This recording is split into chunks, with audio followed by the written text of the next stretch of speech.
Could one inflammatory statement truly derail a political career and redefine a party's boundaries? We're talking about a Democrat who made waves for all the wrong reasons, and now, the political establishment has delivered a clear verdict. Before we dive into this dramatic downfall, if you want to stay on top of everything happening in US politics, hit that subscribe button right now and leave a like. It really helps this channel grow and keeps you informed. Maureen Galindo, a sex therapist from South Texas, found herself at the center of a national firestorm. Her comments, which suggested imprisoning American Zionists at an ICE detention center, drew immediate and fierce condemnation, not just from Republicans, but from within her own party's leadership. This wasn't just a local issue, it quickly escalated into a national flashpoint, exposing deep ideological rifts within the Democratic Party. The seat in question, part of Texas's 35th congressional district, was recently redrawn by Republicans, making it a lean red district. This context is crucial. Democrats viewed Galindo's candidacy as a significant liability in a district that was already challenging for them. The incumbent, squad member Rep. Gregorio Casar, had moved to an adjacent district, leaving this newly redrawn seat open. Galindo had shocked observers by initially edging out her opponent, Johnny Garcia, in the March primary, forcing this runoff election. Garcia, a Bexar County Sheriff's Office official, positioned himself as an old-school, moderate Democrat. He explicitly condemned Galindo's remarks and even pointed a finger at Republicans for amplifying her visibility, suggesting they benefited from her controversial stance. Garcia's background as a former police deputy and SWAT negotiator offered a stark contrast to Galindo's controversial proposals. The backlash against Galindo was swift and severe. Leaders like Representative Hakeem Jeffries and Representative Alexandria Ocasio-Cortez, both prominent figures in the Democratic Party, publicly denounced her rhetoric. They described her language as vile, disqualifying, and having no place in American politics, and certainly not in the Democratic Party.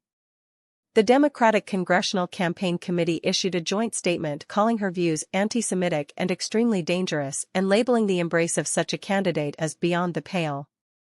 They predicted that Texans will not be fooled and will reject her at the ballot box. And indeed, they were right.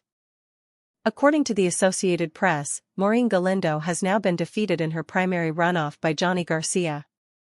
This outcome demonstrates that even in a highly charged political climate, there are still lines that, when crossed, can lead to significant electoral consequences.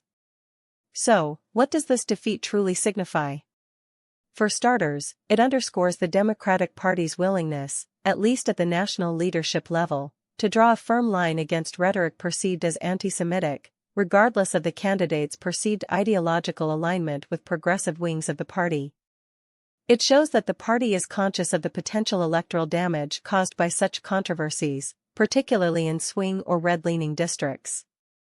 This situation also highlights the power of the redistricting process, orchestrated by Republican lawmakers in Texas, which inherently made the path to victory more difficult for Democrats. The fact that Galindo, despite her controversial remarks, managed to gain enough traction to force a runoff indicates underlying dissatisfaction or a specific demographic appeal that resonated with a segment of voters, even if it wasn't enough to win. Furthermore, the election serves as a cautionary tale for candidates navigating the complexities of political discourse. The line between advocating for specific policies and engaging in hateful or discriminatory rhetoric is one that must be carefully considered.